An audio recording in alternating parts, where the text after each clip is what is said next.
সবাই বলল তোমরা বেদুইন পারবা কেমনে, যাও মিয়া। সাহাবারা বলল আমাদের কাছে এমন জিনিস আছে, এটা পরে ফু দিলে অসুস্থরে সুস্থ করে কে?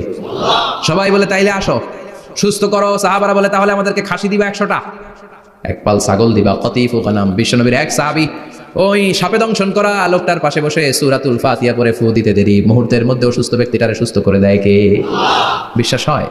হ্যাঁ, বাবুল ইস্তিশফা বিল কোরআন, কোরআন দিয়ে শিফা নেওয়া। কি নেওয়া? শিফা। অসুস্থ হয়েছেন, সূরা ফাতিহা পড়েন, সূরা ইখলাস পড়েন। বিশ্বনবীর হাতে একবার বিচ্ছু কামড় দিল, বিশ্বনবী সূরাতুল ইখলাস পড়লেন, সূরাতুল ফালাক পড়লেন, নাস পড়ে ফু দিলেন, ভালো করে দিল কে? আমরাও যারা অসুস্থ, আমরাও যদি ইখলাস ফালাক নাস পড়ি, ফাতিহা পড়ে ফু দেয়, আমাদেরকে ভালো করবে কে? বিশ্বাস হয়? বিশ্বাস হয় না কার? দেখি সবার হয়? আল্লাহ আমাদের বিশ্বাস করো, মজবুত করো।